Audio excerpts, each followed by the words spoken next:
आणि आता पुन्हा एकदा जाऊयात. आमचे प्रतिनिधी अजित मांढरे आपल्यासोबत जोडले गेलेले आहेत. ते सध्या डोंबिवलीमध्ये आहेत. अजित, डोंबिवलीमध्ये नागरिक रस्त्यावर उतरले असल्याचं पाहायला मिळतंय. जल्लोष केला जातोय, एक प्रकारे समाधान दिसतंय नागरिकांच्या चेहऱ्यावर.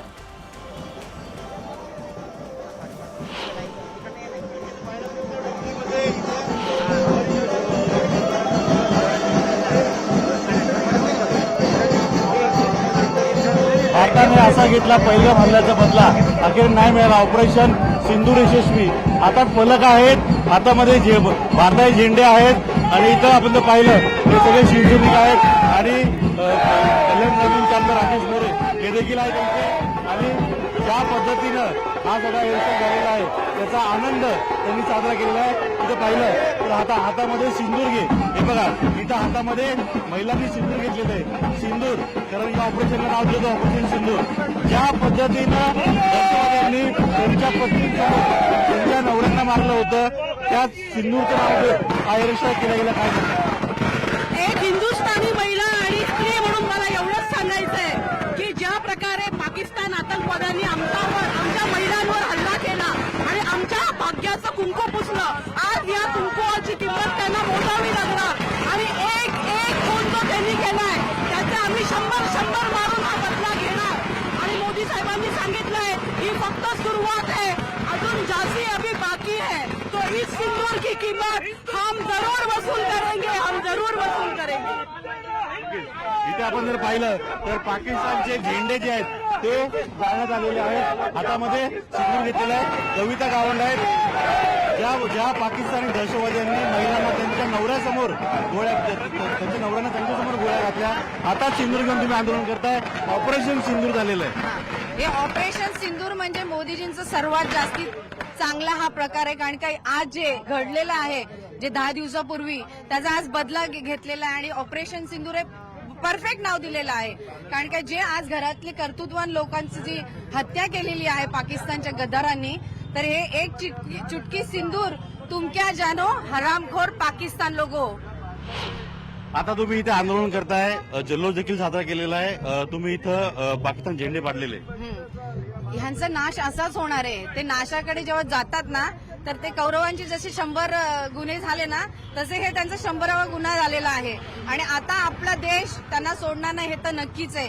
मोदीजी आहे आणि हे मोदीजींमुळेच होणार आहे, आम्हालाही माहिती आहे आणि त्यांच्यावर आम्हाला पक्का विश्वास आहे. ताई, काय सांगाल ऑपरेशन सिंदूर?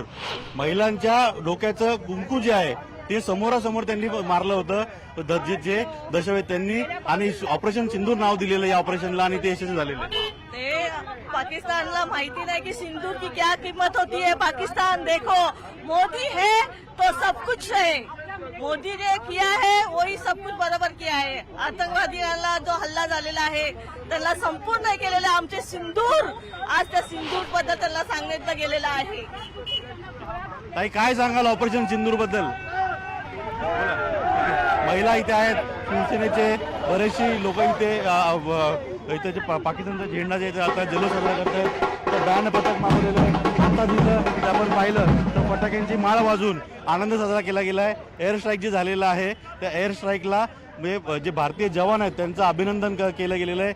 महिलांच्या हातामध्ये जर पाहिलं तर भारताचे झेंडे आहेत, हातामध्ये फलक आहेत. ऑपरेशन सिंदूर यशस्वी अशा पद्धतीने हे सगळे फलक आहेत. आणखीन काही महिला आपण त्यांच्याशी बोलण्याचा प्रयत्न करूया सुवर्णा, की कशा रीतीनं हे सगळं ऑपरेशन जे आहे ते यशस्वी झालेलं आहे आणि ऑपरेशन सिंदूर नाव देऊन या जो हल्ला झाला होता आणि ज्या हल्ल्यामध्ये महिला ज्या आहेत त्यांचं ताई, काय सांगाल की ज्या पद्धतीनं ताई ऑपरेशन सिंदूर, इकडे बघून कॅमेरा इकडे, ऑपरेशन सिंदूर करण्यात आलेलं आहे. ज्यावेळी पहिल्यांदा हल्ला झाला त्यावेळी त्या महिलांच्या समोर त्यांच्या नवऱ्यांना मारण्यात आलं, त्यांच्या कपाळाचं कुंकू पुसण्यात आलं आणि आज ऑपरेशन सिंदूर करून आपण भारताने त्यांना उत्तर दिलंय. खूप छान उत्तर दिलेलं आहे. खूप छान उत्तर दिलेलं आहे भारताने. आणि असंच यापुढे, हे तर आता पिक्चर अभी बाकी आहे, ही तर सुरुवात आहे. आता पिक्चर अजून बाकी आहे आणि असेच पुढे हल्ले होत राहतील आणि पाकिस्तानला त्यांची जागा दाखवली जाईल. पाकिस्तानचे कृत्य जे आहेत ते थांबण्याचं नाव घेत नाही, त्यामुळे अशा पद्धतीचे हल्ले किंवा अशा पद्धतीचे स्ट्राईक करणं गरजेचं आहे. गरजेचंच आहे. त्याशिवाय त्यांना कळणार नाही ना की हिंदुस्थान काय आहे ते. त्याशिवाय त्यांना कळणार नाही की हिंदुस्थानमध्ये किती ताकद आहे ते. त्याच्यामुळे हे हल्ले असे होत राहायलाच पाहिजे.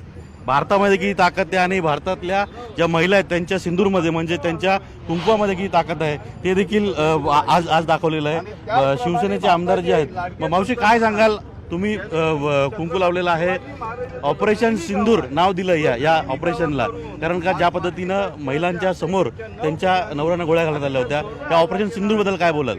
ऑपरेशन सिंधू म्हणजे काय? आमच्या महिला कुंकू लावतात, त्याचा मान आहे. त्यांच्या महिलांना कुंकू लावायची माहिती नाहीये म्हणून त्यांनी हे कृत्य केलेलं आहे आणि भारतावर ते खूपच जळतात.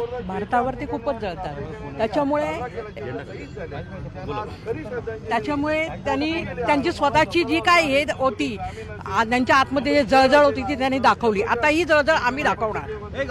पेढे आणलेले तिथे, पेढे भरून जे आहेत ते जल्लोष साजरा केला होता, कारण का ऑपरेशन सिंदूर हे झालेलं एअर स्ट्राईक झाला आणि त्यानंतर इथं फटाके फोडून आतिषबाजी करून जल्लोष साजरा केलेला आहे. या सगळ्याच्या मध्ये आमदार राजेश मोरे आपल्या सोबत आहे. राजेशजी, इथं इथं इथं जल्लोष साजरा करताय, पाकिस्तानचे झेंडे इथं पाडलेले आहेत आणि ऑपरेशन सिंदूर यशस्वी जे केलेलं आहे, काय सांगाल? आम्हाला सर्वांना माहिती आहे की भारतामधल्या आपल्या काश्मीर येथे पहलगाम येथे आपल्या भारतीय पर्यटकांवर पाकिस्तानच्या अतिरेक्याने भ्याड हल्ला केला होता आणि त्या भ्याड हल्ल्याचा आपण संपूर्ण भारत नसून तर संपूर्ण जगाने निषेध केला.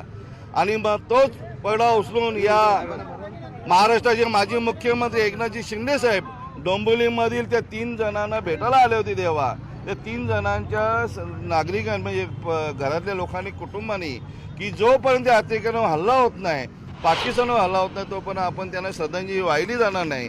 आणि त्याचप्रमाणे आपले भारताचे लाडके पंतप्रधान नरेंद्र मोदी साहेबांनी छत्रपती शिवाजी महाराजांचा गनिमी कावा वापरला. तर या सगळ्या ज्या प्रतिक्रिया आहेत त्या फक्त डोंबिवलीच्या नाही तर अखंड देशभरातल्या आपल्या भारतीयांच्या या सगळ्या प्रतिक्रिया, त्याचं म्हणायला हरकत नाही.